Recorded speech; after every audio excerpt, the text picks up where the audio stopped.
on. I mean, you're heading toward Doug Dynasty, but well-groomed. That's a good look. If I ever did that, that's the look I would go for. The other guy is a guy who takes no prisoners when it comes to sports. Let's stomp these dudes. Together, they bring you the best in Oklahoma State sports talk and opinions on sports from around the country. That's right. Listen up. Hey, listen up. You. It's Jason Elmquist. Today, I'm a mild-mannered reporter for the newspaper. And Patrick Wheeler. I'm a very dangerous man. This is the Afternoon Sports Drive on the Triple Play Sports Radio Network. That's what I'm talking about. Sports. You ain't never heard nothing like this. Let me work. Show me where the mic is. I'm on stage, black shirt and my Timbs. You know how I do it. I ain't playing with you. I've been grinding.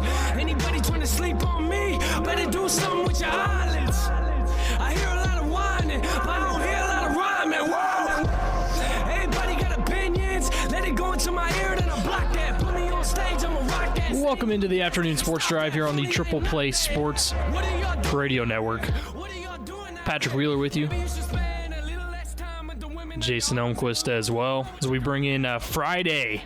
Made it through another week. I hope you enjoyed all of our shows this week as we wrap it up. Had a lot of good interviews this week, a lot of different topics to discuss. It's been another busy week in sports across the country, across Oklahoma State.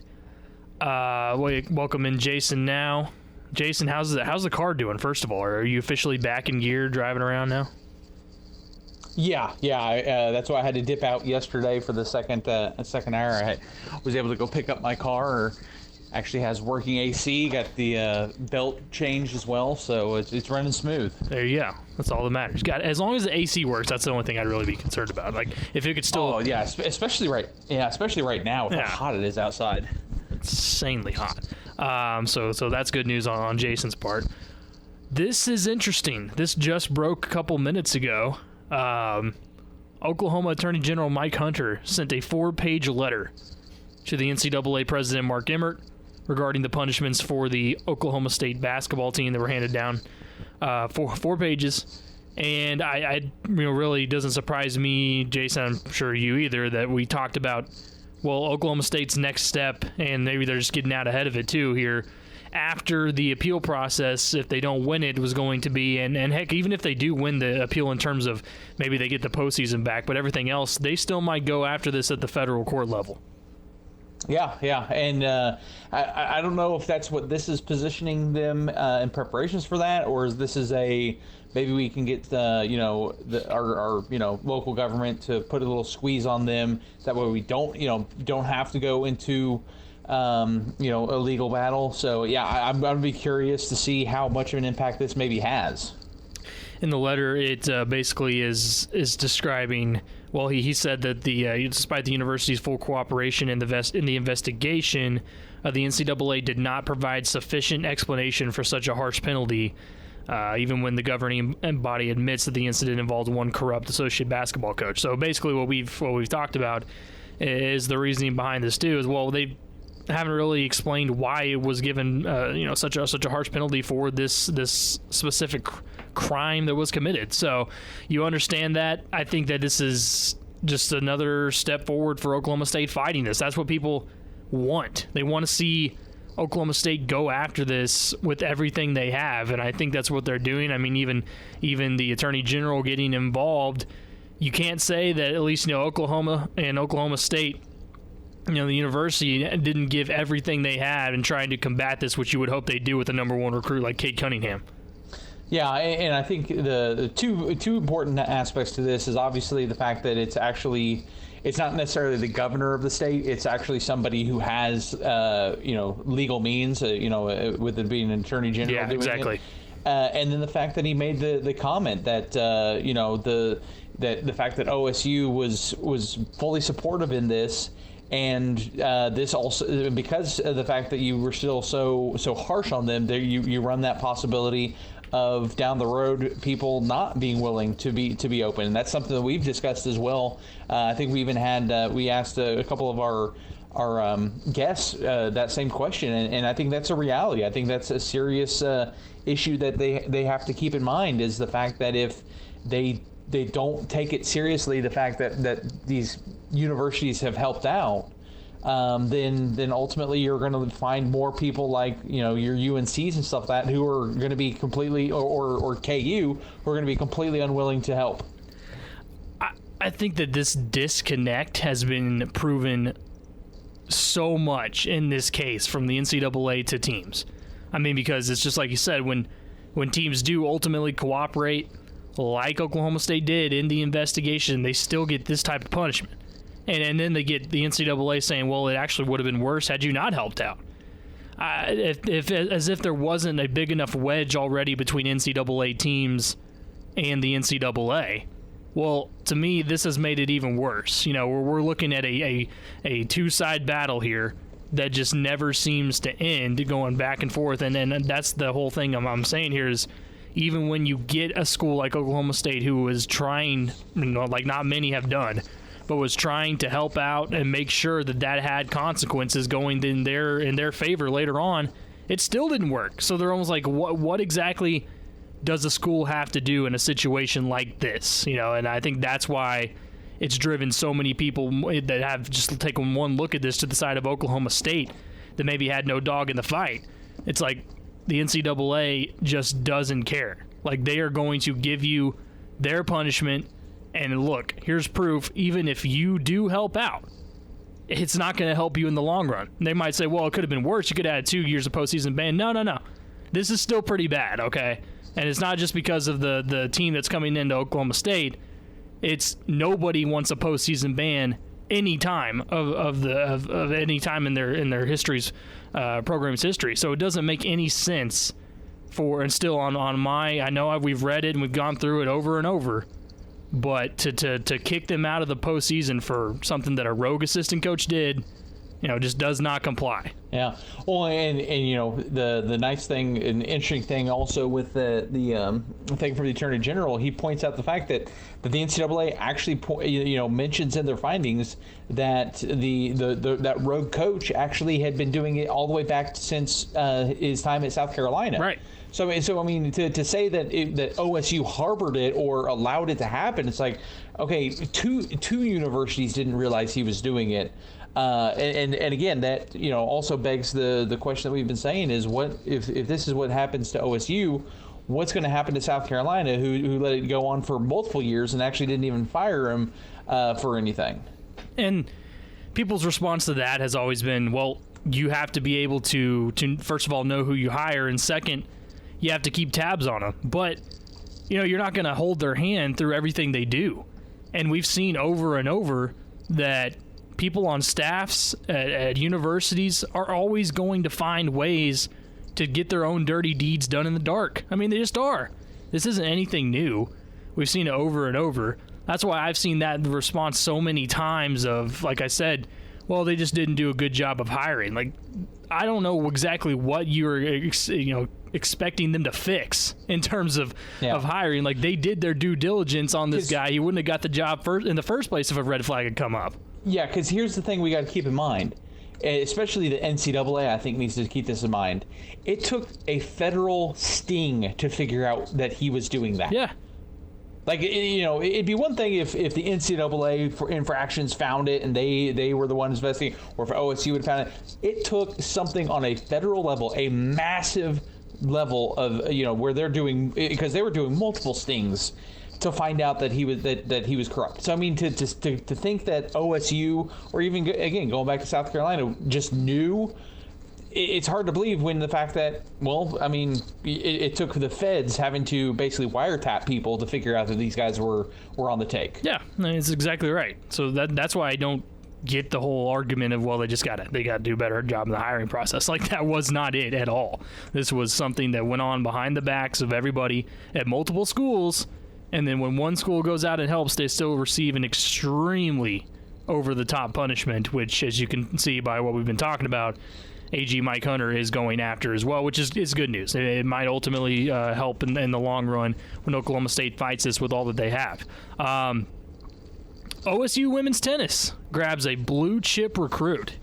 I know this isn't really a surprise to a lot of people with the way that Chris Young brings in the girls here. But, again, another one comes in. Lauren, I'm going to say this last name wrong, Lauren Anzalata, I believe is how you say it. is the next blue chip recruit to sign to play for OSU women's tennis. And Jason, I know you can't be surprised by that. No, yeah, as I tweeted out when I saw that, just another blue chip that's actually back-to-back years with actual, and that's the thing, people may be wondering, well, obviously we know what blue chip means for basketball because the old movie, but in tennis, in high school, basically high school, college tennis, they don't actually have necessarily like, your rankings like they have for football, right, basketball, stuff like that.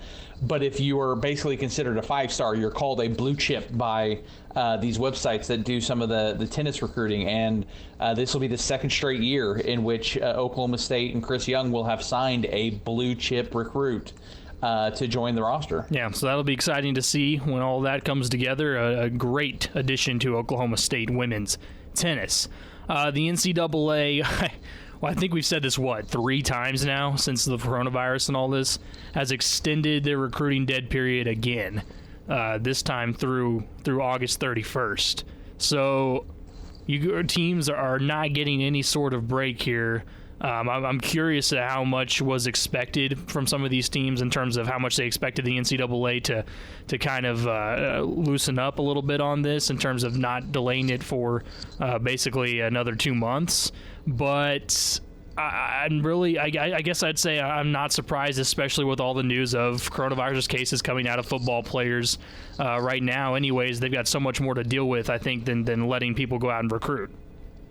Yeah, because I think I'm trying to remember which university it was that I just saw that it was like almost 200 athletes that have been tested, and I think they ended up with 23 that have come back positive.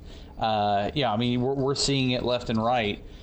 So, and I think the thing is it allows your coaches who are going to be going back to work out those athletes here in about a month or so, well, I guess 15 days approximately, they can start actually doing organized workouts starting July 15th. If you have a coach out on the recruiting trail, that you run that risk of them possibly coming down, catching it while they're, outside of their community and bringing it back. So it makes sense for me for them to do that. I'm sure there's still you're allowed to text and all that. Yeah, you can still do that. Yep. Right, but it's just you're not allowed to do the whole in-person yep, stuff. And again, to me right now, especially when you see for Oklahoma State, where your biggest recruiting base is Texas, and you just found out today that the governor is rolling back a lot of the phase stuff to where the bars are closing. It's this, that, and the other. They're starting, and it's more of a reaction to this is where we're seeing most of the new tests coming from.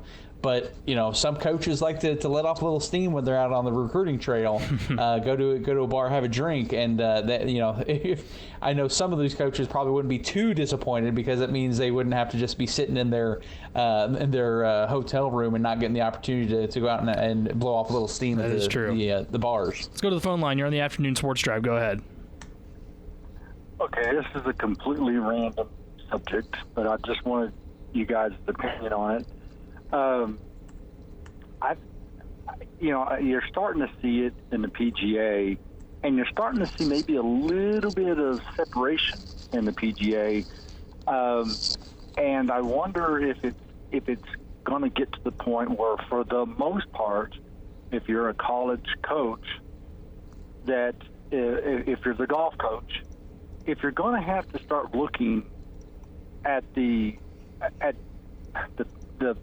build, the physical build of your athletes that you're recruiting for golf, and I say that because it started with, of course, I think we all pretty much started with Tiger, sure, and now you're starting to see like DeChambeau. I saw pictures of him from 2 years ago, and he's put on over 40 pounds of muscle in the last 12 months.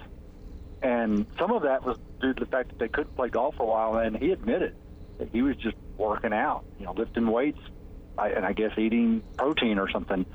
But anyway, the point is, like for example, Oklahoma State's golf team right now, if you look at the golf team, there's at least 2 or 3 guys on that team that they're not very physically imposing. I mean, they're just not very big guys.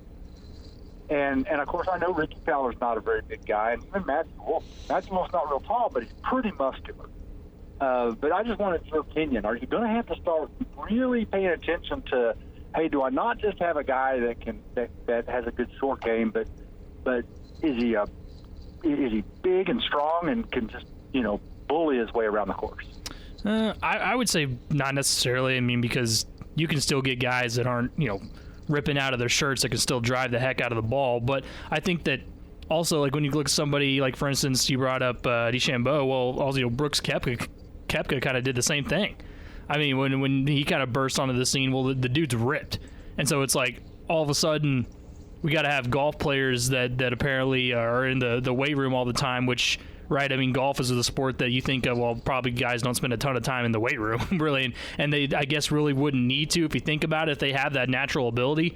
Now, does it help Brooks Koepka when it comes to driving the ball down the course? Yeah, I mean, it helped Tiger Woods, too. I mean, they would probably admit it, hey, I work out for this reason, and because I can get the ball farther down the field. So maybe a little bit, but I would say that you're still focusing more on, like I said, like short game, how can they do when it comes to putting, and kind of let the driving fall into its own, because I think that's something that golfers, I mean, especially at a young age, can develop their own natural golf swing when it comes to driving, and kind of let the physical build fall in where it may.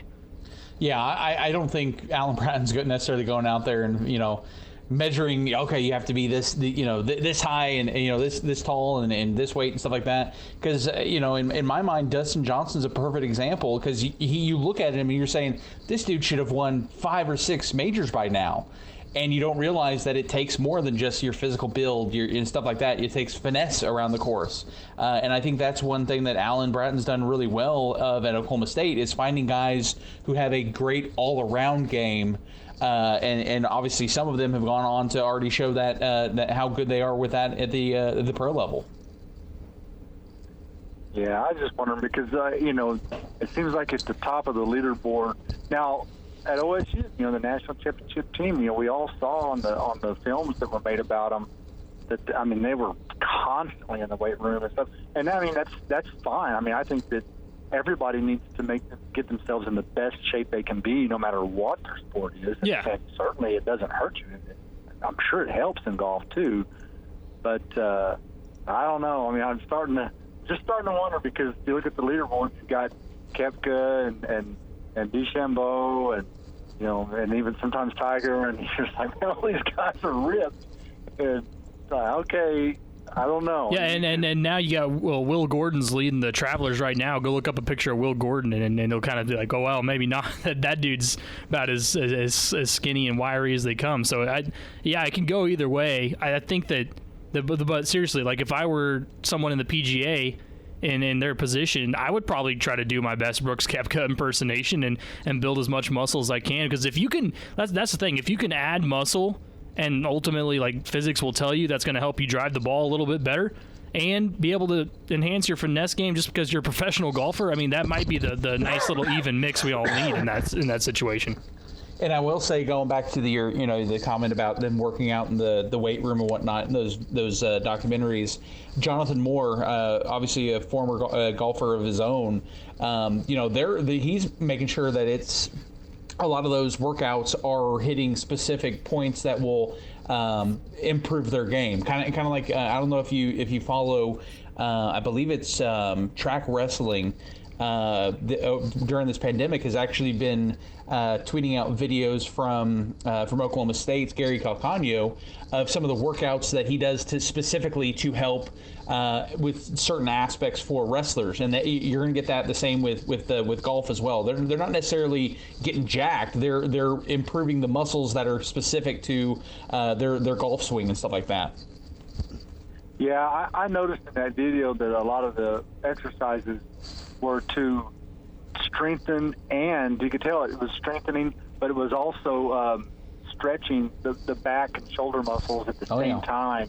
And I thought, gosh, that looked like they would have hurt a normal person's back, but it was just making them stronger so they wouldn't have injury issues with those things. And one last thing, I brought that up because I just see so many guys getting bigger, but I also saw a guy that I guarantee you didn't weigh over 150 pounds soaking wet, and because of his swing, he was hitting the ball farther than just about anybody I saw, and this was about 10 years ago, and that was Charles Howell III. That sucker, for a 145-pound guy, can just crush a golf ball, and it was the swing, how he swung his clubs. And I just was shocked. I mean, because he looks like he shouldn't be able to hit it 200 yards, and he's hitting it like, over 300, and you're just like, wow. Yeah, I think that goes back to my point of just like, you get natural golf swings that are developed at a young age too. I mean, you can help develop them. You get a golf club in a kid's hand, you send him to golf camp, and next thing you know, he's taking it seriously and can be 170 pounds and can drive it with the best of them just because he has that natural ability. Same with, you kind of see it in other sports too. You get the occasional baseball player, doesn't look all that muscular, and he can still smash the crap out of a baseball. Well, he's got a pretty natural swing and has worked on that ability, and not necessarily, just building muscle. I'm not saying, like, it's kind of like you pointed out, Caller. I mean, it helps, but it's definitely not the case for everybody. Well, and when you see him on television, I will say this: it's a little bit deceiving because when you you're right. When you see Victor in person, he's got big legs. When you see him on TV, he looks like a little bitty guy, and standing next to those other golfers, he doesn't look imposing at all. But if you see him down here at Walmart, the dude's got huge legs, so it's like he's got power in his hips and his thighs and everything. So they're all getting bigger. Of course, Matthew was pretty muscular when he was here, and he's probably put on another 10 pounds of muscle. But he also has the swing too. I know it's an awkward swing, but he can crush the ball.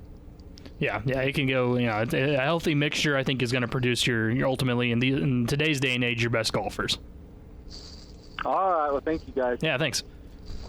Yeah, I love it. You get a little bit of everything on the afternoon sports drive. We'll talk golf. We'll talk whatever you guys want. Phone lines will be open throughout the show as always. We're actually going to take our break because when we come back, we've got Tyler Sullivan joining us. He writes for CBS Sports. He'll give us covers the NFL for CBS Sports. He'll give us all the information what's going down in the NFL. A lot of little side stories have trickled out from that sports world. We'll talk to him about everything in the NFL coming up next. I don't want to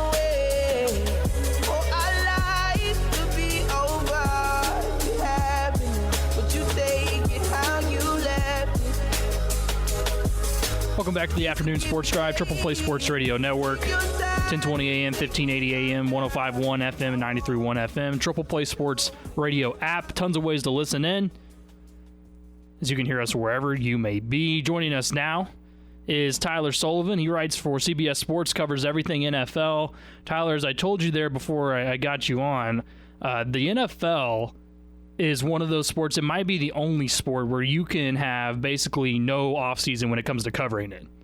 Yeah, it doesn't sleep. It just continues even when we're not playing the game, and even in today's time, so even when we really didn't have, mini camps and OTAs and things like that, we're still writing about something. The NFL is one of those sports where it doesn't really have a lull, even in the off season. I mean, almost immediately after the Super Bowl, you're talking about the Senior Bowl, you're talking NFL draft, and even after the draft, you're talking about again under normal circumstances, minicamp, OTAs, and then you're off to the races. There's a month there, and we're kind of in it right now, right before when training camp starts. But other than that, you're rolling.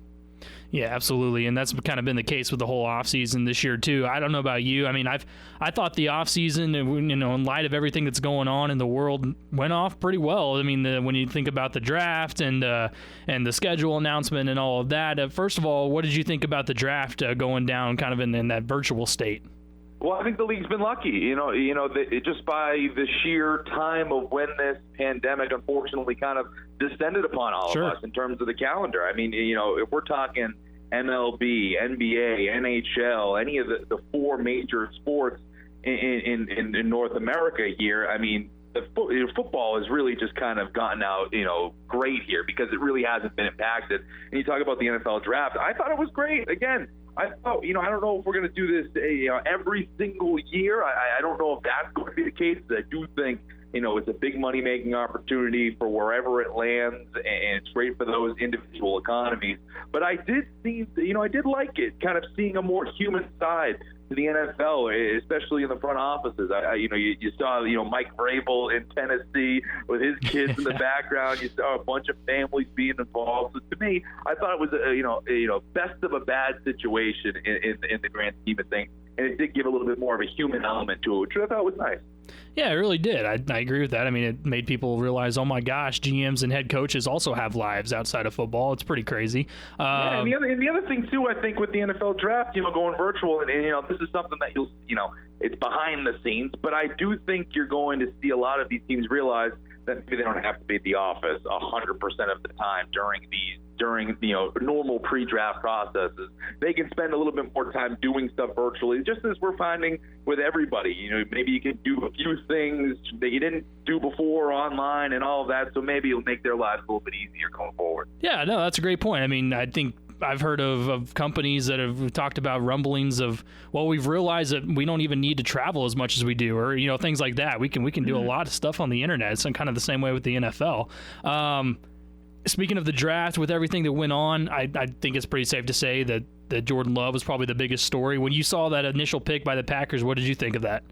Well, I just found it fascinating, and because immediately you started thinking, okay, well, the clock is now ticking on Aaron Rodgers, and so I wasn't that against it, to be perfectly honest with you, because I've come from the standpoint of, and I have the philosophy of, you always would rather be early than late on the quarterback position. It just, to me, that is the smart way to run an organization, even if you have a guy like Aaron Rodgers, one of the all-time greats, still doing it at a very high level. It's always good to be a little bit early on this. I said the same thing, when the New England Patriots were talking about this when they got Jimmy Garoppolo back in the day. You always want to be early in these situations, because if all of a sudden you're late, well, then you're going to be bad, and you never know when you're going to be able to dig yourself out of that. So if you give yourself a couple of tries to find that next quarterback, and again, it's going to get interesting here with Aaron Rodgers and the Packers, because you're going to want to cash in on Jordan Love's rookie contract, in the sense that you want to be able to use him and use the fact that you're not paying him a lot of money on that rookie deal to really help the roster around him. So really the clock is going to be ticking here with Aaron Rodgers and what they're going to ultimately do with him long term. But ultimately, I don't hate the idea of trying to find a young quarterback when you do have an aging veteran in Aaron Rodgers, even if he's still playing at the high level, because you just never know when the bottom's going to drop off. Tyler Sullivan joining us here on the Afternoon Sports Drive, writes for the NFL of CBS.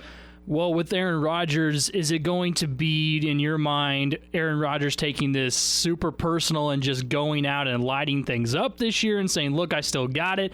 Or is it one of those, you know what, let me embrace it a little bit, let me teach Jordan Love along the way and see if I can't have my typical Aaron Rodgers season? I think it could be a combination of both. I don't know if he's going to completely cultivate him to ultimately take his job, but I don't think he's going to freeze him out either in a Brett Favrean way, as things have been depicted with the relationship between Brett Favre and Aaron Rodgers during Rodgers' come up. I think it's probably going to be a little bit softer than that, but ultimately I do think it's going to light a fire under Aaron Rodgers, and he's going to come out with a vengeance here. I do think that he's going to have a solid season for the Packers and really take it personally, because if you just look at other quarterbacks in similar situations, it's kind of been like that. I mean, I just mentioned Tom Brady in the Jimmy Garoppolo scenario way back when. Brady was starting to decline a little bit. They bring in Jimmy Garoppolo, and all of a sudden, Brady starts to have an uptick of production. He's participating in off-season activities a little bit more. All of a sudden he's ramping things up. The Patriots going a little, another dynasty of sorts here in New England. But also you saw it when the Steelers drafted Mason Rudolph way back when. Ben Roethlisberger all of a sudden loses a ton of weight. He's really trimmed down. Seemed like he put a little bit more into his body in terms of just being healthy, being ready to go. It does light a fire under these veteran quarterbacks, because it does just represent that despite being the face of the franchise and being a Hall of Fame talent, similar to Tom Brady, Ben Roethlisberger, Aaron Rodgers, you can talk about all of them in that same sense. When they feel like time is running out on them, they start to really battle a little bit more. Not to say that they were comfortable beforehand, but they really get that sense of, okay, we're going to prove you wrong and almost prove that you didn't need to make this pick, which ultimately makes the team better. And I think that Aaron Rodgers is going to have a similar effect on this team. Again, would he have liked to get more weapons with that first-round selection, especially in a draft where wide receivers were, just an all-time class? Absolutely. Man. But he's going to come out here, and I think he's going to have a good season. Well, and how much do you think is part? I mean, we're huge Chiefs fans around here. I mean, how much would you think is when they take a look at what happened in Kansas City when the best quarterback in the league sat out a year before he really got in under Alex Smith, and look what happened to him? Yeah, no, I think, and listen, that's a great example that you want to run in too. Similar to the Kansas City Chiefs, you almost want to be that team. Yeah. The next team like that. You had Alex Smith, who wasn't, a league MVP. Let's not get it confused. He wasn't in the same stratosphere as where Patrick Mahomes is elevated since becoming the starter, but certainly a serviceable quarterback for the Kansas City Chiefs during his time there, and a solid starter throughout the league. And then all of a sudden, you give him that time to really ramp up Patrick Mahomes to be able to really jump in the following season and get ready to roll here. I think that's going to be the benefit potentially of a guy like Jordan Love here. Whenever his time comes, I don't think it's going to be 2021. I don't think the Packers are going to get rid of Aaron Rodgers at the end of this season. But whenever that time comes, whether it's in 2 years from now or some point down the line, I do think that these young quarterbacks are sometimes better served sitting back a year, going through the process behind the scenes without having to have that pressure of starting right from the get-go. Again, there's going to be guys that have that, whether it's, Joe Burrow in Cincinnati, we'll see what happens with Tua Tagovailoa in Miami, whether he's healthy enough to start week 1, or maybe that's Ryan Fitzpatrick. Those guys are maybe the exceptions of the rules, but oftentimes I do think young quarterbacks, are better served sitting a year and then starting, whether it's, immediately the next season or right after that. And I think Jordan Love will be the beneficiary of that because he is a raw prospect, too. Yeah, absolutely could be. Tyler Sullivan joining us here on the afternoon Sports Drive, writes for CBS Sports, covers the NFL. Were you surprised to see the NFL go ahead and cancel the Hall of Fame game? No, I don't think I am, just because of where we are right now. And it wouldn't surprise me because we've heard rumbling and seen things where potentially there's a two preseasons this year. They bring it down from 4 to 2 to kind of help cope with this coronavirus and the pandemic, and maybe give teams a little bit more ramp up time after not having a mini camp, not having OTAs. So I actually think it'd be a positive sign there if all of a sudden we went to 2 games, just because it would give head coaches more time with their players, and you're not bringing in other teams to go head-to-head with. I think really right now is to build that continuity. So when I see that the Hall of Fame gets canceled, it kind of leads me to assume that we're probably going to go to a scenario where there's probably 2 preseason games. I don't know that for certain, but it does just kind of feel like that. Because if all of a sudden we're talking about 2 preseason games, you're going to have the Steelers and the Cowboys get together in early August to play a game. It just seems kind of foolish if we're bringing it down to 2 games later on in the summer. So to me, it's not totally surprising, especially where we're going. But I ultimately don't think it's going to be, as impactful, because I do believe we'll have it next year and it'll be totally fine. If the preseason went ahead and switched to 2 games for good, would you be okay with that? Yeah, it wouldn't bother me. It really wouldn't. I do think that we oftentimes have one too many preseason games. That week 4 preseason game, across the league is a bore because, I don't really buy into the fact that head coaches are making final roster decisions based on that week 4 game in the preseason. I know a lot of times people say that, it comes down to that last battle in that final preseason game. I don't necessarily buy that because I don't think that an NFL coach is going to leave it up to one single game. I think it's going to be a totality of what he sees over the course of training camp and in those preseason games. So I don't think it goes down to that. But to me, I think it limits player risk, especially when we're going into a future where it looks like there's going to be 17 games in the regular season. To me, I would much rather see a scenario where there's less preseason games. And I've talked to people who say joint practices are even more valuable than those preseason games. So if all of a sudden you incorporate more of those scenarios and less preseason games to avoid injury, that to me would make a little bit more sense from a player development standpoint and from a player health standpoint. Yeah, it makes sense. Tyler Sullivan joining us here on the afternoon Sports Drive on the Triple Play Sports Radio Network. What did you think of the announcement, what was it, just yesterday, that the NFL teams are looking to tarp off those first 6 to 8 rows of the coronavirus and all that, putting some advertisements over there. I mean, to me, it seemed like a pretty smart business decision. But what happens to those fans that are going to sit in those seats? Yeah, it's going to be interesting. I mean, it's not uncommon in these uncommon times. I mean, if you're looking across the sports landscape, and I know that there haven't been fans in these stands, but if you look across the pond with like English Premier League, you see these advertisements around the soccer field and things of that nature, so you can kind of get a sense of what it's going to look like. And to me, I would hope to see fans there. Roger Goodell, has continued to say that he believes that there will be fans in the stands, or at least is hopeful that there will be fans in the stands when we actually kick off the regular season. And, I don't really understand the sense if you're going to try to tell me that it's a socially distanced scenario, because you're going to have these players go, right up to each other's grills, tackle each other, spitting, doing anything on the field. So I don't know if it's, makes a huge difference if there's a guy in row one going up in these guys. Now, you don't want any of these guys, these players to do Lambeau leaps or anything like that. I don't know if it makes a huge difference in that sense. But ultimately, if you're in row one, you'll probably be in row 9. That's technically considered row 1 once the regular season goes around. But my biggest thing with the advertisements around the stadiums, to me, I think it's great because it would add some revenue to the league. And if you can continue to recoup some of this revenue that you're ultimately going to lose, I think that helps you in a tremendous way, because we're talking about not something that's going to just impact the 2020 season, but this could impact the league for years to come, just from when we're looking at the salary cap. So if all of a sudden, we do expect the cap to go down a slim margin just because of what's going on with fan attendance and things of that nature. But if you can find creative ways to continue to add additional revenue to the league, like putting, advertisements around the league that you're going around the stadium where you're going to get really high, a ton of eyeballs, because the ratings are going to be through the roof this year with everybody at home. That, to me, is something that's smart from the league standpoint, because it continues to help the revenue.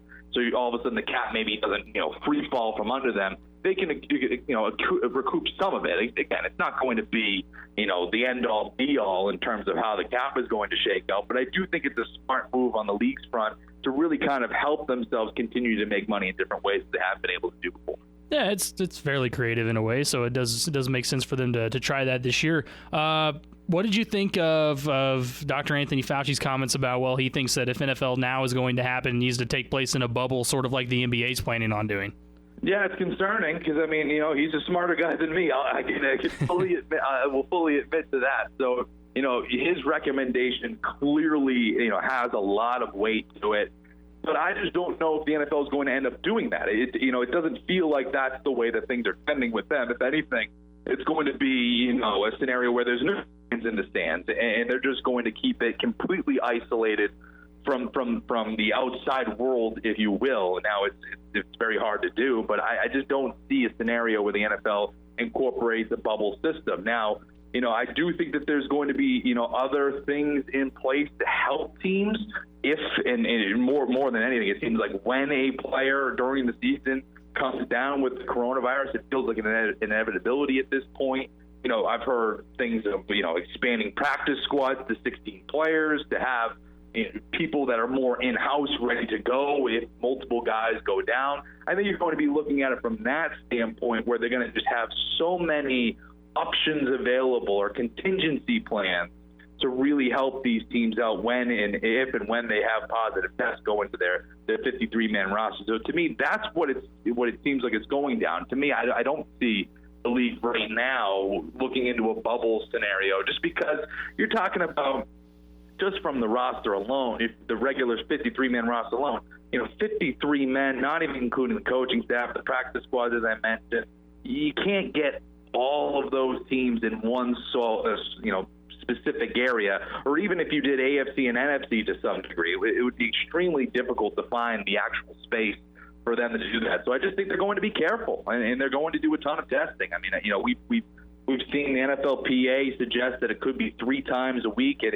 who knows, it could even be more than that. It wouldn't shock me if these guys are tested every single day to really make sure that they're on the up and up and everybody's staying safe. So to me, I don't see a bubble scenario for the league right now. It's more just going to be, an onslaught of testing, and then it's multiple options once or when and if there's a player that comes down with the coronavirus. Tyler Sullivan joining us here on the afternoon Sports Drive. It seems as though, at least right now, that kneeling during the national anthem might become a norm for a lot of players in the NFL this season. We know that when that initially happened in 2016 with Kaepernick, ratings dropped 19%.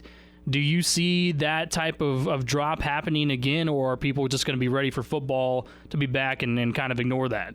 Yeah, no, I think it's interesting because on one hand, you have a situation, like you said, there's history where ratings go down if that type of protest goes on. But also I see, a scenario where people are hungry for football and want to see it. And so there's going to be a balancing act there. But I also believe that we're in a time now that it's a little bit more understanding of what the message originally was intended for. So I do believe that it's a little bit more accepting than it was a few years ago when the players are protesting, and there's a little bit more knowledge on the scenario. And so to me, I do believe that it won't dip as drastically as we saw a few years ago for a couple of different fronts.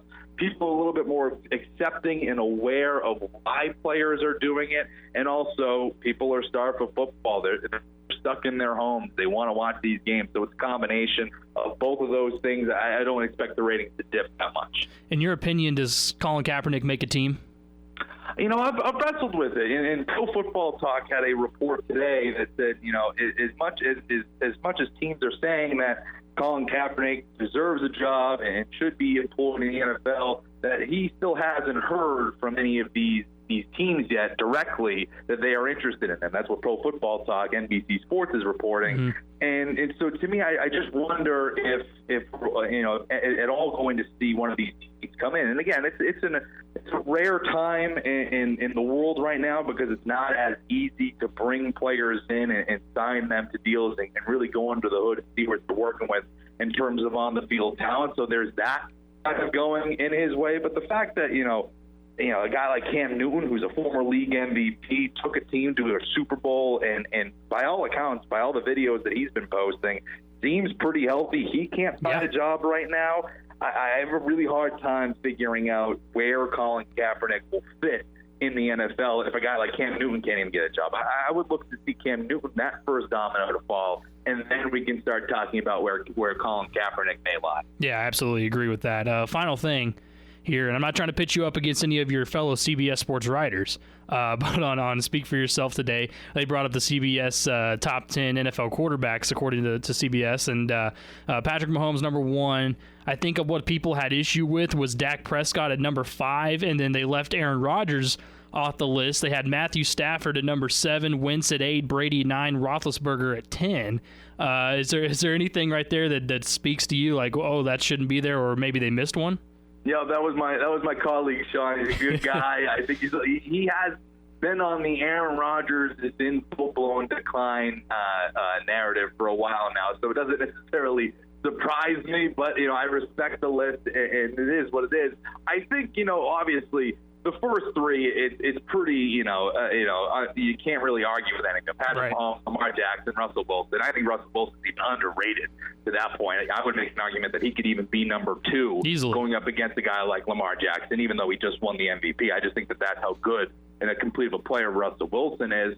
I would probably put Aaron Rodgers somewhere in this top 10. That would just be my thing. And then if you're looking at Dak Prescott at number 5, if you're telling me that I can build a team with a quarterback and I'm on the clock and Deshaun Watson and Dak Prescott are both there, I'm taking Deshaun Watson. I just think that he is so talented. And really, if you put him on Dallas last year, if you just take these quarterbacks and flip them in the state of Texas and you put them on different teams, I think that you're talking about a Dallas Cowboys team with Deshaun Watson that is going much further in the playoffs. And who knows, Jason Garrett might still even have a job at this point as the head coach of the Dallas Cowboys. That's how talented I think Deshaun Watson is. And that's not to disrespect Dak Prescott. He's going to be a very rich man sooner rather than later. But I don't know if he's a top 5 quarterback in the NFL. That, to me, I think is a little bit too high. Yeah, I would 100% agree. Okay, I actually got one more bonus question here for you before I let you go. my co-host and I, obviously, like I said, are huge Chiefs fans, as a lot of people around here are. In your opinion, real quick, do they repeat this year, Super Bowl champions? Well, I think they have a great chance, and it's I would say that even if it was, a regular offseason, but even more so, I think the 2020 NFL season is going to come down to continuity. How these teams know each other, how, is there any head coaching turnover, quarterback turnover, offensive, defensive coordinator?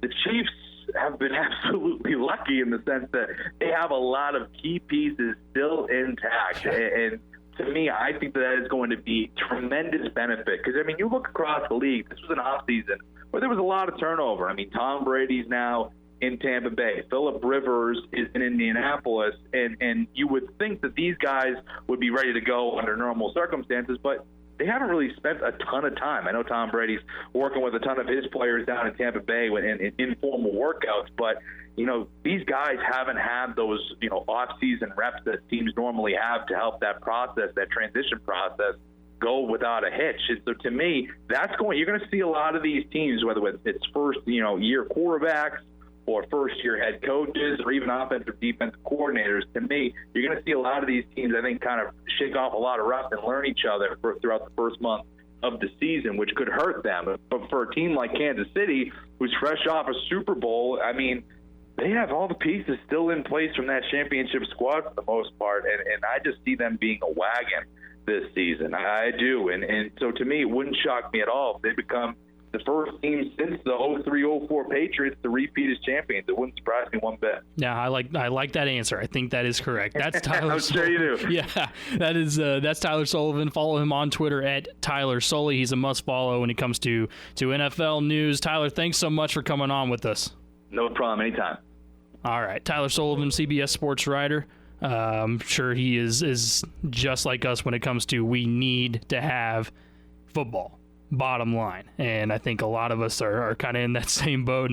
And you heard a lot of good stuff from him for this upcoming season. Again, follow him at Tyler Sully on Twitter. We'll be right back. Now I hit the scene, they like lights, camera, action. Living in a dream, now my music, they be blasting. Step out, I'm a star, always in the latest fashion. Had to set the bar. Try to catch me lacking. Bank account for my son, he won't have to struggle. Welcome back to the Afternoon Sports Drive, hour number 2. Patrick Wheeler and Jason Elmquist with you here on a Friday. Sunny Friday here in Stillwater. Hope it's going well wherever you are listening. Many ways to listen. 1020 AM, 1580 AM, 105.1 FM and 93.1 FM. Triple Play Sports Radio app. You can download that for free if you have not done that on the App Store, Android and Apple, and listen to us anytime, anywhere.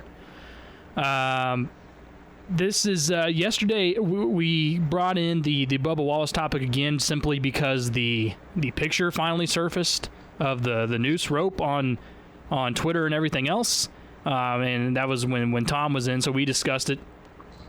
Before I say anything about it, I kind of want to get Jason, what you thought first when you saw that picture finally emerge. That was one of the things I kind of said from the beginning. I was like, where's the photos and the videos of all this? Because I feel like there had to have been something in a NASCAR garage area. It had to be pretty surveilled. When I saw it, it definitely looks like one. I'll give them that. I think that clearly it's the meaning behind it wasn't what it originally thought to be. But what do you think about it?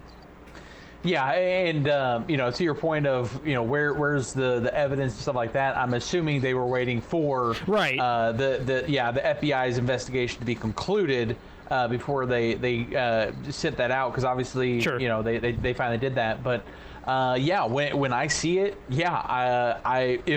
if I were anybody, I would definitely have reported that thinking it was a noose. Again, because that's exactly what it looks like. So again, I know Bubba's come out and made it. I think we even talked about it a little bit yesterday or Wednesday with that great comment saying that we looked kind of foolish, but it could have been worse. And that's, I think, the reality that we need to think about when a lot of, because there's a lot of people, and I've seen so many people, it sickens me, but there was still a reality to it.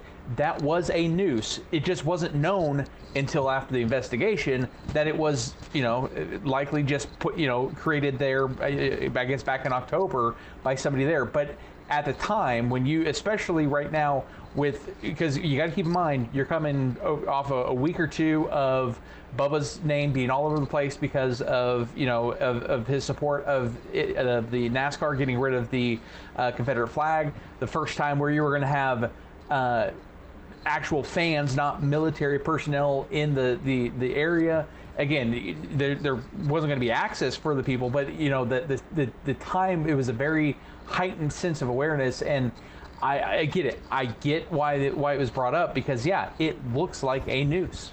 It definitely does. I guess my issue with it afterwards was Bubba Wallace going on CNN and The View and all that, and kind of doubling down on, hey, the FBI said that it was a pull rope and designed for that reason, but to me, it's whoever put it up there maybe did it as a joke or had hate in their heart, whatever. Like that, I kind of have an issue with, because I'm like, I think we need to accept that when the FBI says that, like, it wasn't there as some sort of racial gesture, against him. I think that's kind of where I am with it. I don't, and NASCAR still, I'll die on this hill when I say that NASCAR, I don't think, handled it as appropriately as they should have, because yes, when they, people, if they had to put out a statement, people would have been like, NASCAR, how could they not acknowledge this, whatever.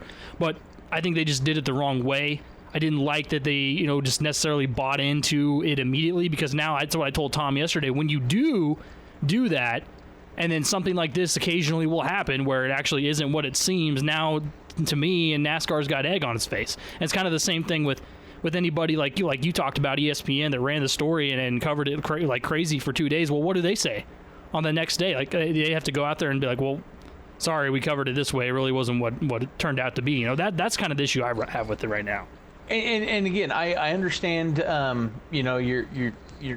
your approach with the NASCAR, but ultimately, as I think I mentioned it on Tuesday or Wednesday, I think ultimately the true blame goes on ESPN, because NASCAR didn't make any note of it until it became a national story, and then they had to say something. And yes, I understand that you got to be careful with what you say and stuff like that, but at the same time, you also have to be careful, because we can always say hindsight's 2020, because if we go back and it actually was found out that somebody actually put it there, and they would have just come out and said, it's just something simple of, oh, somebody would never do this in a NASCAR garage or something like that, then the blowback would be even greater.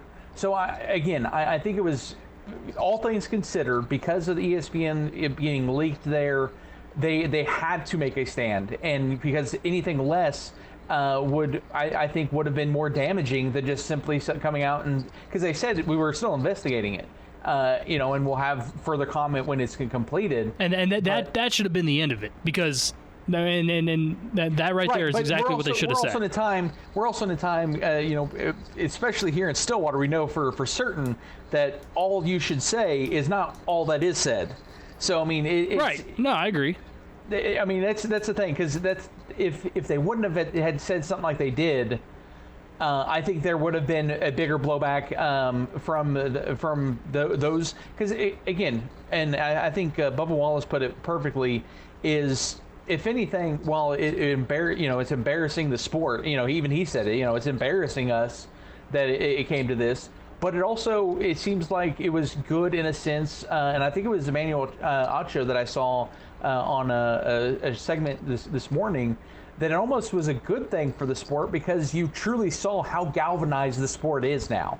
So while yes, a lot of people are looking at the negative and blaming NASCAR and this, that, and the other, this is also the first sport, and honestly the first place in the country, where we saw everyone come together behind somebody who is a minority in that sport. And that, to me, is what we can't forget. The fact that we cannot just blow off what we saw on Monday, where all the drivers and all the crew people coming together to support him in this time. And yes, it was based off of the news, but again, the fact that NASCAR also went forward with the flag, which I think I might have said it on air, at least to you, the fact that that's like, them getting rid of the Lambeau leap or the 7th inning stretch. They are starting to show something that we're not seeing across the country, in my mind, enough of unity. Yeah, I mean, it was definitely good to see everyone come together. I just for the reason, now, as you just kind of said, maybe not intentionally what it was supposed to be. And again, but I don't see those people suddenly falling back and saying, "Well, no, it wasn't a noose, I'm not going to support him anymore." No, So, they wouldn't do that. It's just that's kind of been my main issue with it, was the whole. I support the idea of that we need inclusion and all that. We need to have everybody's allowed to race and should be and all that, whatever. But the idea to me still kind of bothers me a little bit that the guy that saw this the first time and went in there, like, I understand that he sees it and it's like, oh my gosh, it kind of looks like a noose, but run to the right people and tell them to make sure and check everything before. I mean, that's what you're making it sound like the guy came out and told ESPN. No. I'm saying he went to NASCAR. In my mind, everything was done right up until ESPN found out about it Sunday. He went to NASCAR. He went to NASCAR and said, "Hey, there's a noose hanging," and we, that sounds like that it was, "Hey, there's a noose hanging in Bubba Wallace's garage. Might be a racial thing." Like, that's what I think he went and told NASCAR, and that's why when NASCAR ran the statement... Now you're putting words into his mouth. We don't that's exactly what he said. But the reason I do believe that is because NASCAR ultimately comes out and says, well, this was a heinous act, and to me right there saying, and we don't have room for racial injustice, whatever, in all our sport. Like, that's where I'm getting that from. Like, did they just make that assumption, or was it told to them? They could have, because this thing, we don't know who reported it, what they said, because they could have just simply said, hey, you guys need to check this out. This just does not seem right. I mean, it could. We don't know, and I think that's the thing you need to be careful of is you're presenting facts, but we don't know the facts. We don't know what that person said. All we know is what NASCAR said after the fact. And now we know the fact that it did look like a noose. And if I were to walk into a stall with the only black driver, I would have probably assumed it was a noose as well, with a possible racial undertone. No, it's. I think it would be acceptable to maybe assume that, but whether it was the guy that originally saw it, or NASCAR originally that comes out and says this, that's where the issue lies. Of we immediately have to take this stance. I know ESPN played it up and they had to put out their statement and all that because it was already blown up.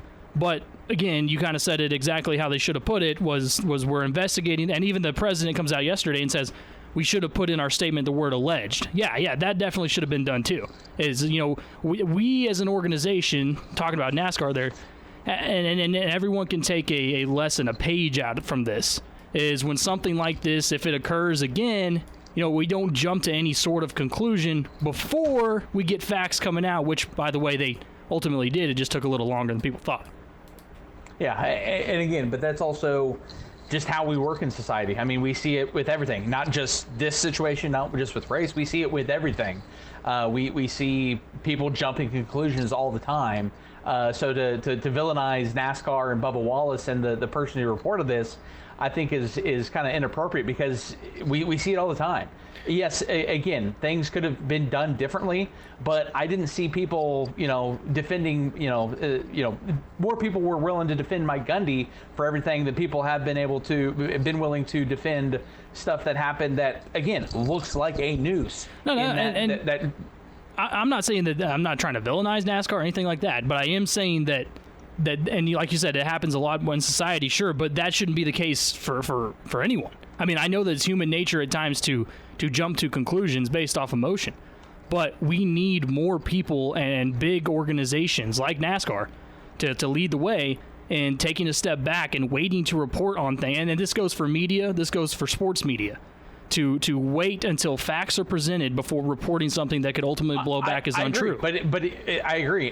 But to say the thing that I tell Tom all the time, it's not going to change. I mean, when you have TMZs and, as Tom puts it, the first to report, not the first to be right, that's just, I mean, it's as bad as it sounds. It's just as commonplace as having Twitter.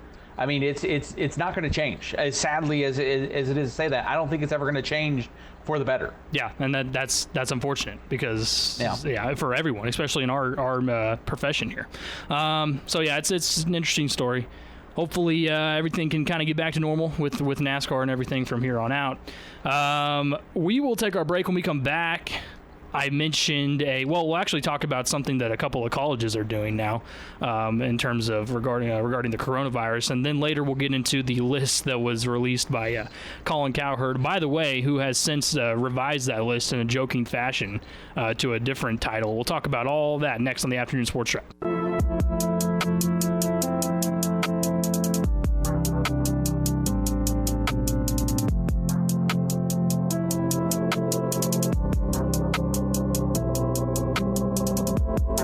She like my futuristic sounds in the new spaceship.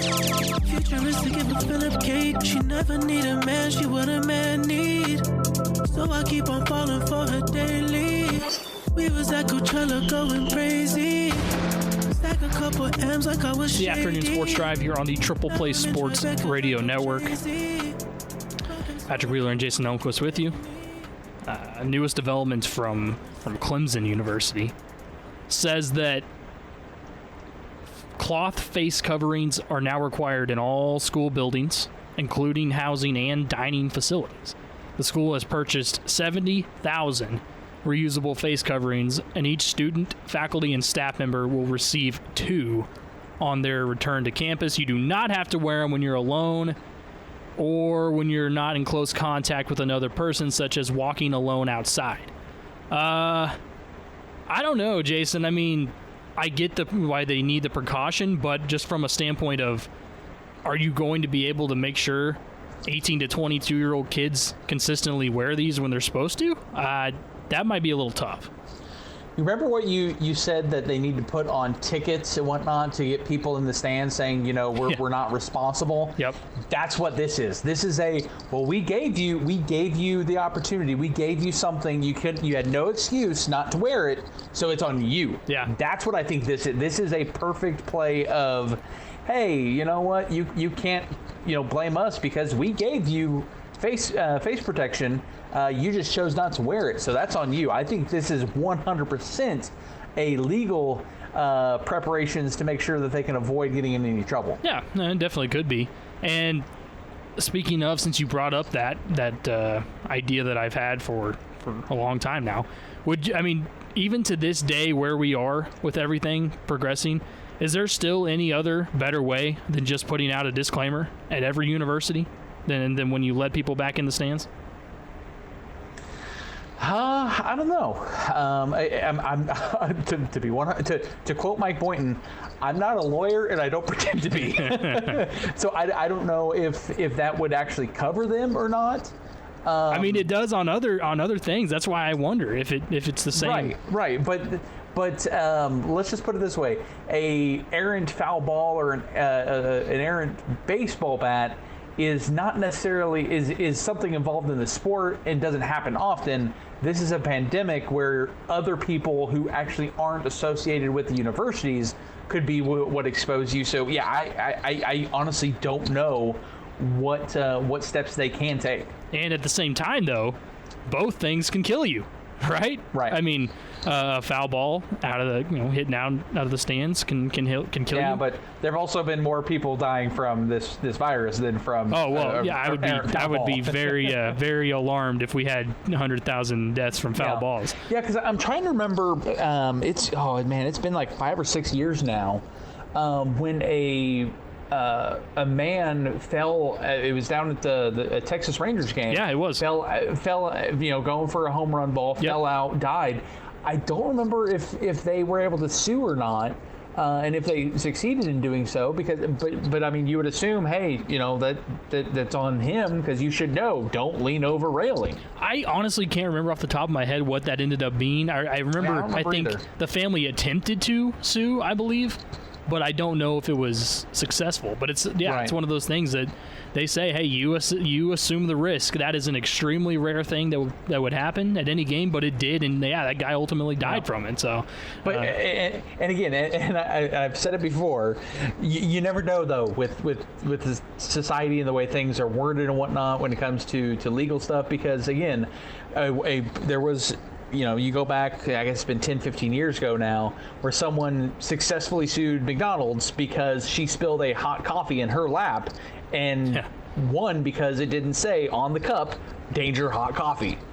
Right, that's what I'm saying. I feel like a disclaimer as simple as that pretty much absolves places and people of wrongdoing in those situations. That's why... I mean, right, but like I said, I don't know all the legal stuff to be able, if you're allowed to say something like that, if it's not necessarily, because again, you can claim that when it's a errant foul ball or a bat and stuff like that, because it's people within your organization.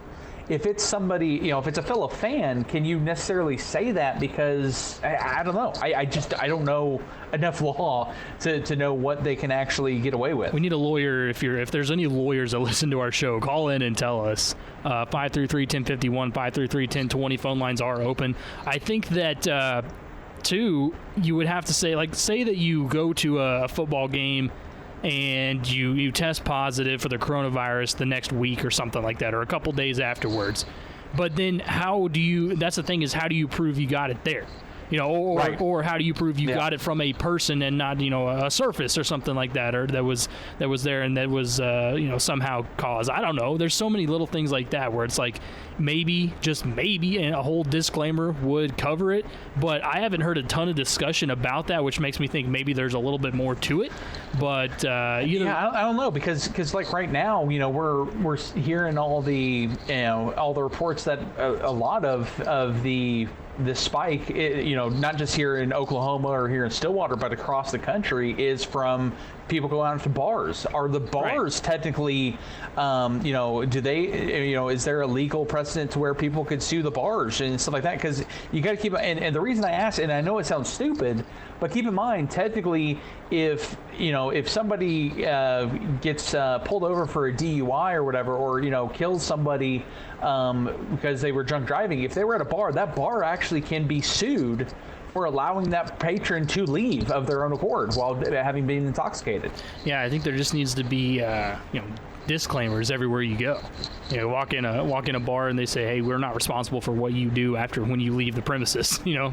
That type of thing. It's interesting because if it did work, and then that's what I've said a bunch of times. If they were to come out with a disclaimer tomorrow for college football everywhere, say, well, you assume this risk, I'm telling you, we'd have full stadiums if they allow it. That would be the case. There would be some people that originally would go that might not be there because of this, but we would have full stadiums. I stand by that. I would love to see if that were the case, because I also believe it'd be the same thing for if they said, we're opening Major League Baseball, we're getting Major League Baseball back up, same thing here. You assume the risk, and I think we'd have, if they said 75% could come fill up baseball stadiums, they would be packed out as much as possible. Because I think that there's enough people that are A, willing to assume some risk, and B, just bad enough want to see live sports again. Yeah. I don't know if it'd be 100% sold out. I mean, maybe a smaller facility like Boone Pickens Stadium, maybe.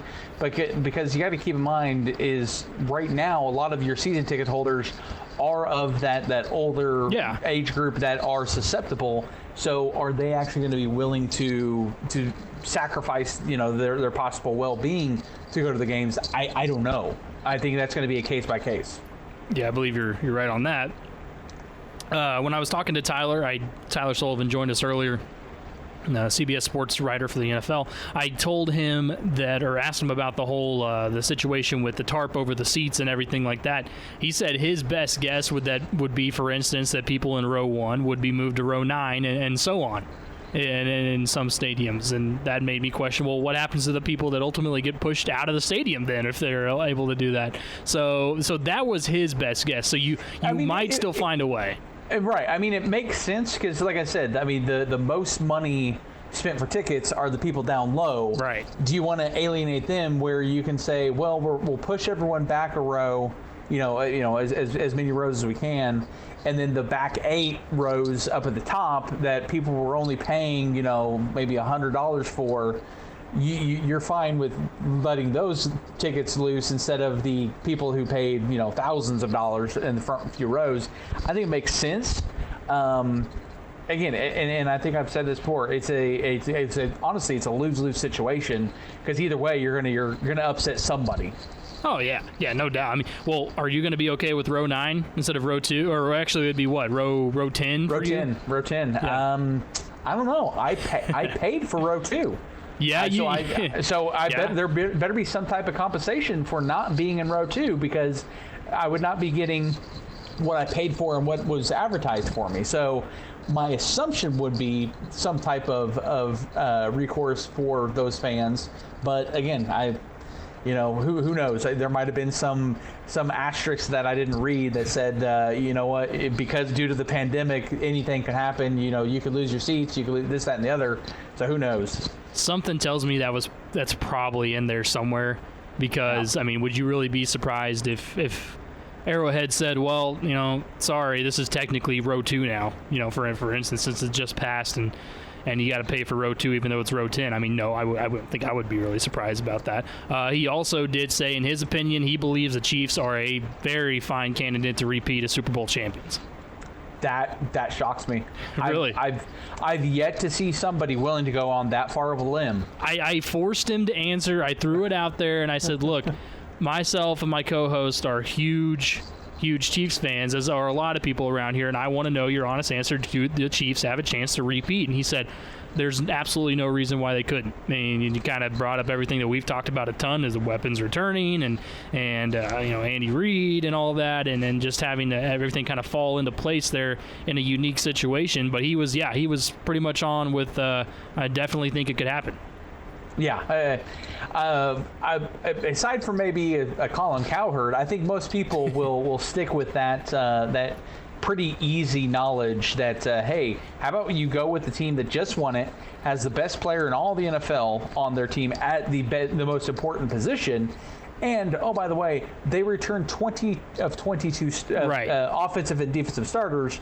Yeah, it makes sense that would be your pretty obvious pick. There was a list, I can't remember, I think it was the NFL in general, NFL Network maybe, that put it out. It might have been CBS. They put out like their top 10 rosters for this upcoming season in terms of talent, and the Chiefs landed number 5 on that list. And people were like, okay, because they put the Ravens at number 1, which is just, more ridiculousness.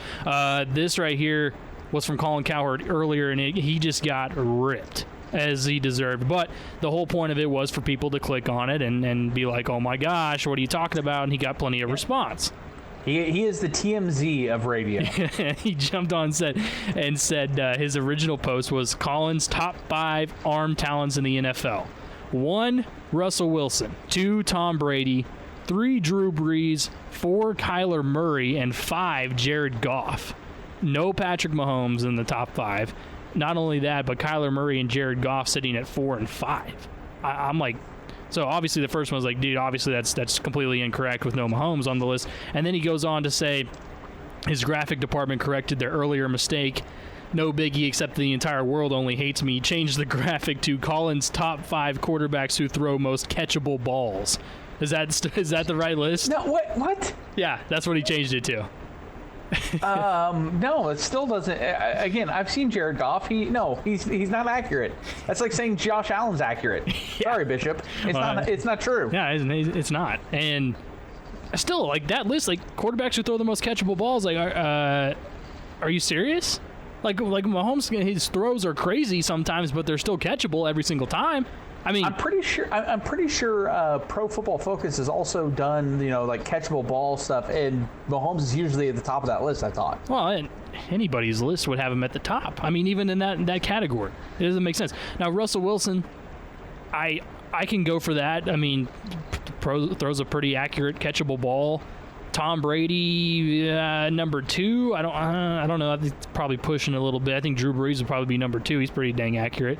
Kyler Murray and Jared Goff at 4 and 5. Now that's after what season Jared Goff had last year, I think that's kind of pushing it as well. I'm a big Jared Goff believer, but not necessarily to that level. Kyler Murray I love too, but I think he's getting some major overhype after one season that, he was great, but the team wasn't. So, but they're reloaded. We'll have to see what happens this year. So yeah, a lot of good stuff from Tyler on the NFL. He also doesn't believe, though, that the NFL would ultimately go to a bubble situation like Anthony Fauci recommended that they might have to do. And he said he doesn't see that happening with the NFL. Ultimately, it comes down to the decision with Roger Goodell saying, nah, we're just going to do like normal, basically. Do you think that would probably happen more than a bubble? I don't know. I mean, we're 2 months away from knowing an answer. But I honestly don't know. I really have no idea if how the NFL is going to approach things. I mean, I think a lot of us thought that they wouldn't have an NFL draft, and they went with it. I know they announced training camps will be able to start as normal here at the end of July. So I think whatever the NFL wants to do, they're going to do is kind of what we're learning right now. Yeah, well, I think that's been their stance from the beginning, basically, is, we're going to run this thing the way we want to do it. Other news, just a report before we get to our final segment. Morehouse University, their Division II, cancels their football season. They're the first scholarship program to call off the season for the coronavirus. There was a Division III school, I believe, that also said they were no longer having a season this year. So there's your first Division II school that's chopping off football. I think that's the pains of sitting in a non-Division I school. In a situation like this, is that it would make more sense that happens maybe at some of those schools. But to people that hear that, like, oh my gosh, here we go. I don't really think that's going to be the case for college football Division I, with more resources available and that. But it is, unfortunate to hear that that's a lot of guys that won't get a chance at a football season. Yeah. I think we said this back in April. The fact that we thought some of these smaller programs and athletic departments you would see, and we did start seeing, but it was more of the. We're going to cut this sport, or we're going to cut, we're going to do this. This is the first time we've really seen an entire athletic department saying, yeah, we're not doing anything this fall.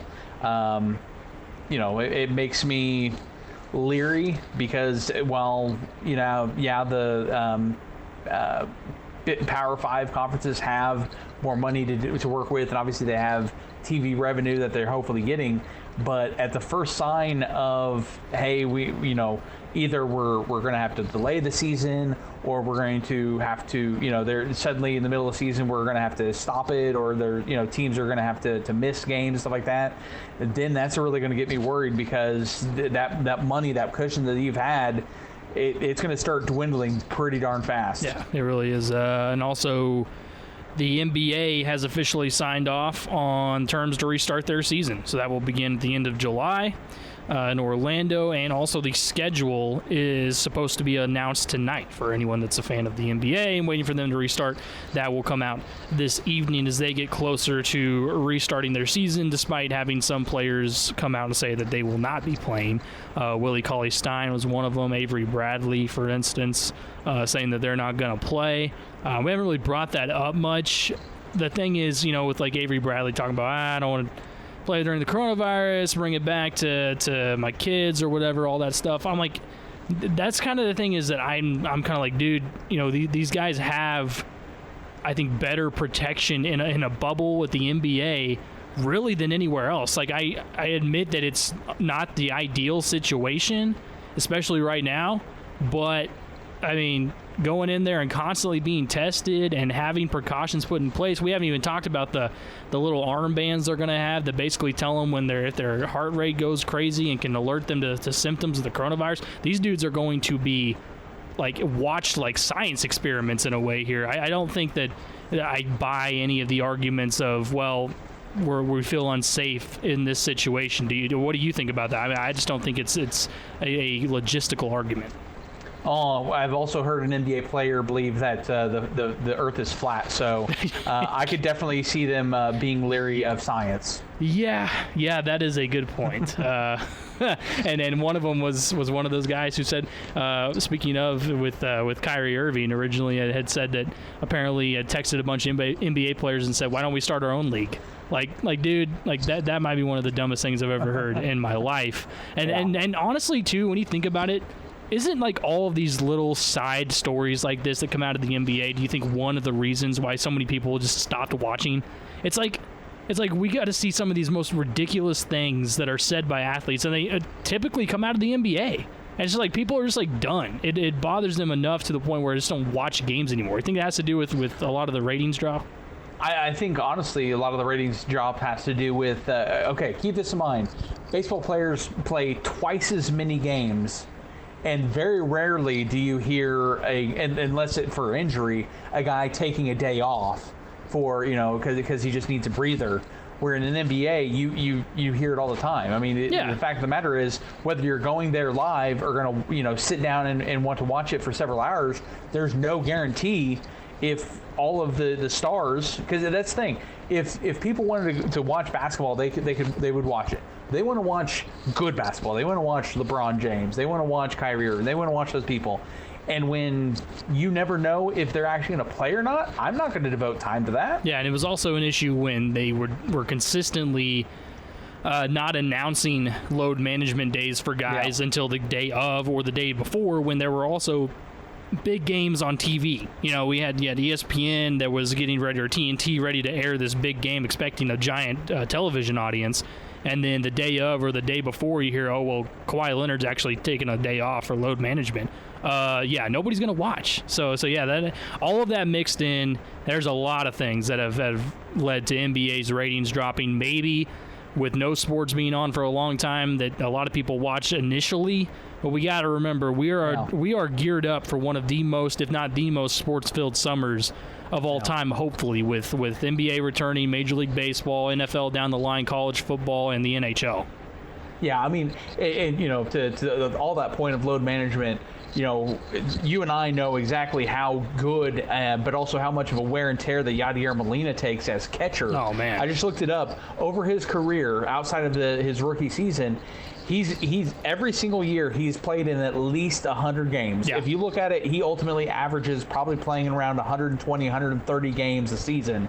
If there's anyone who needs load management, it would be someone like him as a catcher. The strain on the hands, taking fastballs that much, and the knees, and the knees as well, and stuff like that.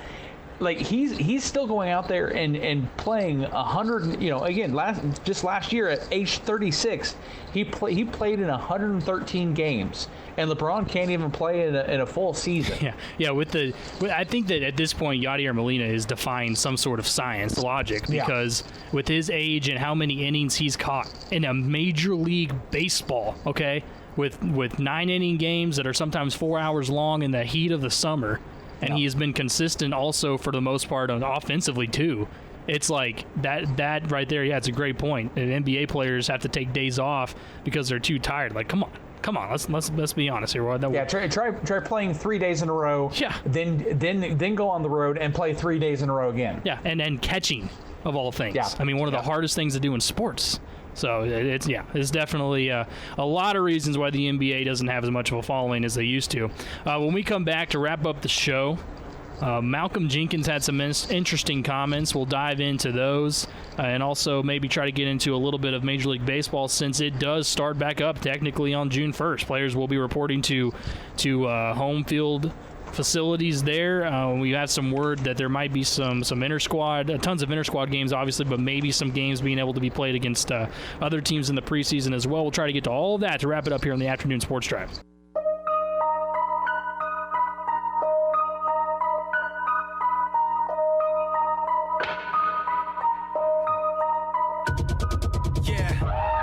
Levitating off the blacktop. Used to struggle getting started, now I can't stop. Used to be the quiet kid in the sandbox, now it's hands up every time that your man rocks. They ought to stop me coming in again. You mad? You thought we were synonyms? Too bad that's the water you're getting in. It's the Afternoon Sports Drive, Triple Play Sports Radio Network. Patrick Wheeler and Jason Elmquist with you here on Friday as we wrap it up. So here's the thing, Jason. I have heard Malcom Jenkins' name in the news a lot in my lifetime, and a lot of it hasn't had to do with football. He's one of those guys. His latest argument, he, by the way, recently joined CNN as a correspondent.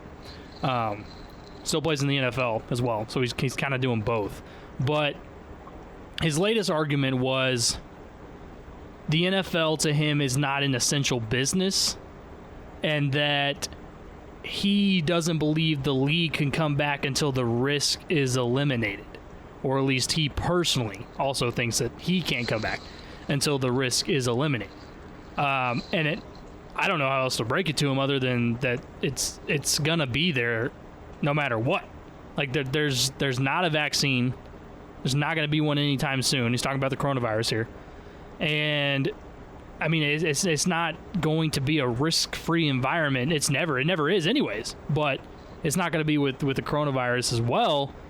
And my thing with it is when he says it's not an essential business, I mean, to me, I would consider it pretty essential. I mean, just for the fact that if you strip it down to its nuts and bolts, you know, a lot of money generates through the NFL to a lot of people. Now, it may not be the same case necessarily this year unless things change, but I would call it pretty essential for everybody that also make millions of dollars, including him, in that business. What did you think about his non-essential comments? I think it's accurate in the sense of, you know, when everything started shutting down across the country, it was, you know, only quote unquote essential businesses were still allowed to be open, and obviously sports was one of those that had closed down completely. So, but I'm also, you know, I agree with you, and then obviously agree with the comments that Gundy got vilified for. Sports also is important for the economy. So that. I mean, from what he's saying, the technical term of it is that it's not essential from the means of, you know, a news source or food, gas, stuff like that. Yes, that is accurate.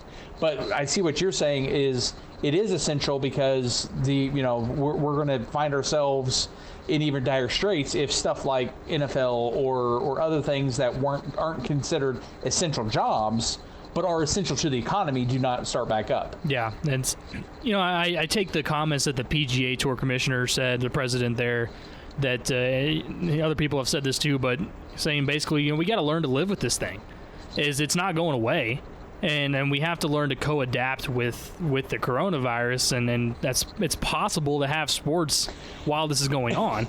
And I'll say this though, the PGA can say that. It's easy for them to say it because it's an individual sport. You don't have a large group of people necessarily getting into huddles and stuff like that. I mean, and honestly, I mean, I think it's a product that you don't necessarily need to have spectators to add to the atmosphere like baseball and football and basketball. No, you don't. So I get their argument, but it's totally different for other sports because they are team sports, and you need people in those arenas to create the atmosphere that has made it so electrifying. There's a reason PGA isn't considered one of the major pro team sports, because it's people tune in typically for the majors, and then just it's like, oh, Ricky did well at this tournament, cool. Yeah, and I think a lot of it too had to do with the fact that there were some positive tests recently, PGA player or a couple of caddies and players, and he was kind of also in response to reporters saying, well, you got some positive tests, and he's like, yeah, I mean, we knew that was going to happen. We're trying to, you got to live with it. I think is what he was saying there too. And then also Adam Silver, his comments recently, he had just did a press conference today, commissioner of the NBA, and his quote was, quote, "We're coming back because sports matter in our society," end quote.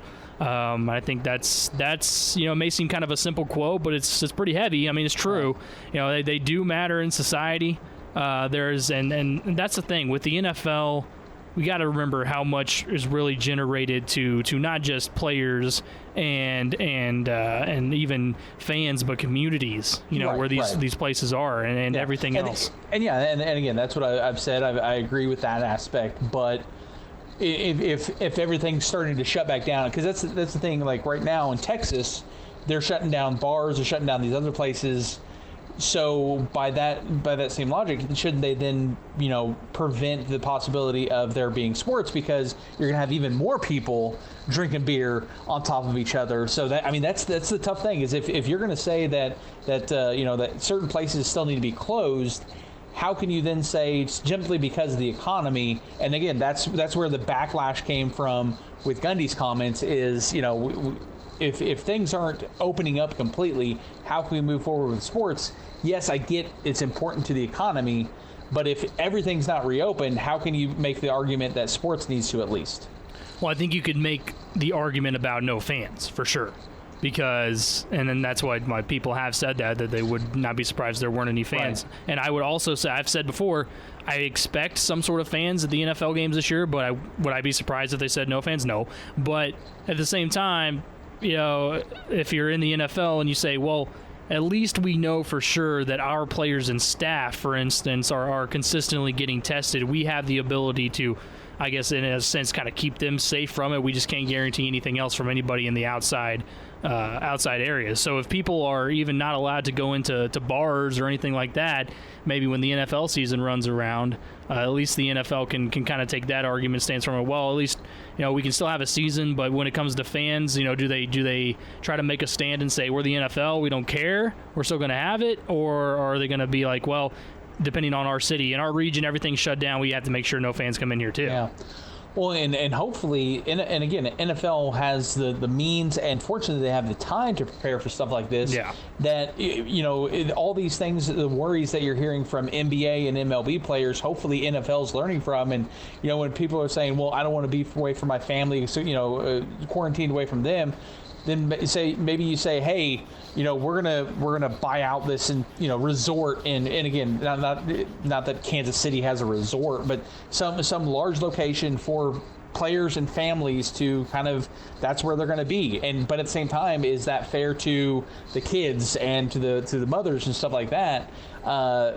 It's going to be interesting to see. I think the NFL is going to be more proactive in making sure that players are more comfortable, because they've had longer time to prepare for it, and because they've seen just how much is backfiring with the other two sports. Yeah. As I've said a bunch of times, and Tyler agreed today too when he came on, and timing was so perfect for the NFL in terms of being able to kind of sit back and not really have anything affected to this point, besides they did cancel the Hall of Fame game, but other than that, everything seems to be on schedule.